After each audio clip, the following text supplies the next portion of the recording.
Continuando con los nervios periféricos, son fascículos paralelos de fibras nerviosas, ya sean aferentes o eferentes, mielínicos o amielínicos, con tejido conectivo, y eso es el nervio periférico. El tejido conectivo es el que va a formar el epineuro, perineuro y endoneuro, que es el que lo rodea, ¿no? Estos conjuntos de fibras. Si es el más interno, que sería correspondiente con puede ser también con la vaina mielínica o lo que rodea varios axones mielinizados, sería un endoneuro. Luego, varios de estos que son fascículos, que estuvieran rodeados igual por este tejido conectivo, sería el perineuro. Y lo que finalmente conforma a la vaina que rodea todo el nervio sería el epineuro. Y además, en el epineuro está contenido también vasos sanguíneos, mientras que lo que contiene el perineuro y el endoneuro no. De los nervios raquídeos, estos ya los conocemos, son los que se conforman por eh, las fibras que emergen del asta anterior y las que llegan al asta posterior, que las del asta anterior son fibras motoras y las del asta posterior son sensitivas, y así tengo un nervio raquídeo. Por otro lado, los nervios craneales son los que emergen de la base del cráneo, como ya saben, y tienen también información ya sea motora o sensitiva y también relacionada con el sistema nervioso autónomo que vamos a ver de manera correspondiente en esta clase. Los ganglios sensitivos son los que se encuentran en las raíces posteriores de los nervios raquídeos, también de los nervios craneales, como ya saben, trigémino, facial, glosofaríngeo y vago. Están rodeados de tejido conectivo también. Poseen neuronas unipolares o pseudounipolares. Y las células satélite que rodean a estas neuronas son parecidas a las células de Schwann. Ahora vamos a ver esas células satélite. Este sería un ganglio en sistema nervioso periférico. Lo que estamos viendo sería un ganglio de la raíz posterior. Aquí podemos observar en el esquema neuronas pseudounipolares con su pequeña prolongación y luego una prolongación central y una periférica. La central iría, como ya dijimos, al sistema nervioso central y la periférica al sistema nervioso periférico, recogiendo la información sensitiva que van a transmitir hacia el sistema nervioso central. Aquí está pegadito uno motor, pero el que me importa es esto de los ganglios. Veamos ahora una fotografía de microscopía de luz. Este sería el ganglio en una magnificación pequeña y aquí ya está bastante grande. Y lo que estamos observando son estas células. Bueno, perdón, me adelanté. Aquí tengo la médula espinal, hasta anterior y hasta posterior. A ver por si no la pueden mirar.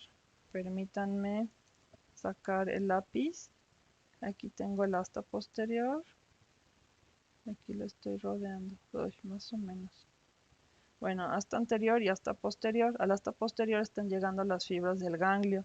El ganglio aquí lo tengo más grande y aquí mucho más cerca. Y aquí veo las células ganglionares con su núcleo muy prominente y el nucleolo también bastante prominente, que les digo que son como ojos de búho, les dicen. Estos están rodeados por pequeñas celulitas, estas chiquitinas que están rodeándolos, porque estas neuronas están ocupadas produciendo proteínas. No se fijan si comen o no comen, como ustedes que están estudiando muchísimo. Bueno, pues las células satélite les están proveyendo de nutrición y de soporte. Estas células pseudounipolares reciben ese soporte de las células satélite, que son pequeñitas, que son como tipo células de Schwann. En la flecha amarilla tengo una célula ganglionar y en la flecha negra tengo célula satélite y pues más tejido conectivo. Y así está todo el ganglio. Los ganglios del sistema nervioso autónomo son diferentes. Están en los troncos simpáticos, plexos prevertebrales y en las vísceras, como ya sabemos del plexo de Meissner, por ejemplo. Bueno, están rodeados por tejido conectivo, son neuronas multipolares. Esa es una diferencia importante. Los axones no están mielinizados, como ya habíamos visto. Y también tienen células satélite que son como células de Schwann. Aquí tenemos un esquema en donde vemos la cadena simpática y aquí están los ganglios de la cadena simpática. También tengo ganglios, por ejemplo, los del tronco, los ganglios celíacos o los aórticos renales, etcétera. Son el sistema nervioso autónomo. Aquí tenemos neuronas posganglionares en un ganglio autónomo. que serían estas. Igualmente podemos ver el núcleo muy prominente con el nucleolo igual muy prominente. Tienen un núcleo excéntrico, acuérdense, excéntrico quiere decir que no está en el centro, no quiere decir que sea raro, es que está fuera del centro. Esto es bueno. De manera, con respecto a su desarrollo embrionario, estas neuronas surgen de la cresta neural y tienen que migrar, dirigidas igual por señalización, para poblar estos ganglios. Si no hay esta migración, estos ganglios no poseen las neuronas, entonces no hay una inervación correcta, por ejemplo, de colon, y tendríamos colon agangliónico. No hay este peristaltismo correcto.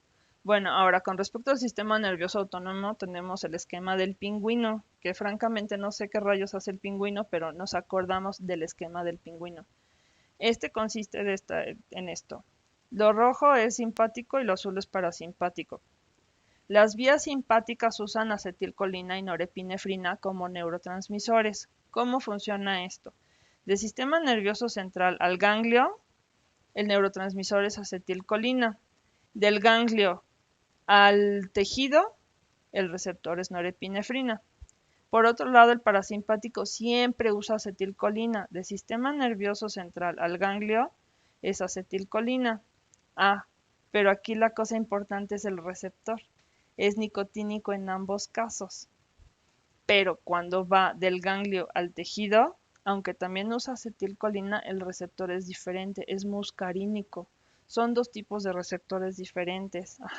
Eso es súper importante, porque si yo quisiera bloquear esta vía, tengo que pensar en qué punto la voy a bloquear, si la bloqueo en el ganglio o la bloqueo en el tejido, para saber también qué tipo de medicamento voy a usar. Si voy a usar algo que bloquee a los receptores nicotínicos, pero si hago esto también me echo al simpático, ¿ven?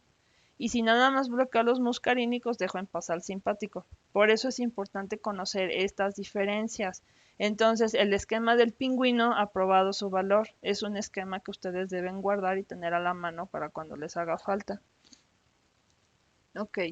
Con respecto a los plexos nerviosos periféricos, que ya conocen, son conjuntos de haces de fibras nerviosas que se dividen en ramas que se unen a nervios periféricos vecinos. Las fibras ya no se vuelven a ramificar, pero las fibras nerviosas individuales se unen a otros nervios, como sabemos, y su objetivo es redistribuir las fibras. Por ejemplo, que tenemos, aquí está el ejemplo.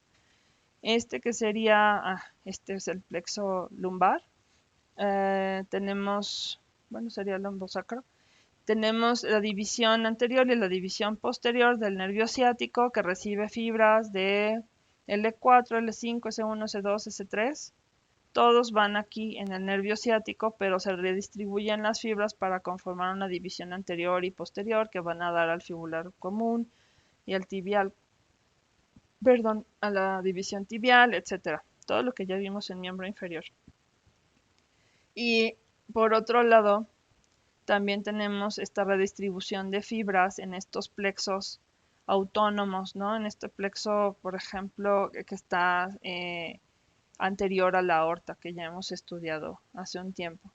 Veamos rápidamente la conducción en los nervios periféricos. La conducción va a ser así. Con respecto al potencial de acción que ya estudiamos, lo que decíamos es que la bomba de sodio y potasio, bueno, no decíamos esto. Hay una bomba que está manteniendo el potencial de reposo. Yo primero dije que nada más iba a estar permitiendo el paso de sodio, pero esta bomba en particular, que es bomba de sodio-potasio, lo que va a hacer es sacar 3 sodios y meter 2 potasios. Esta mantiene el potencial de reposo en menos 80 milivolts. Todo el tiempo está haciendo eso. Saca 3 sodios y mete 2 potasios. Saca 3 sodios y mete 2 potasios. Bueno, no se ve cuando entra, pero sí entra.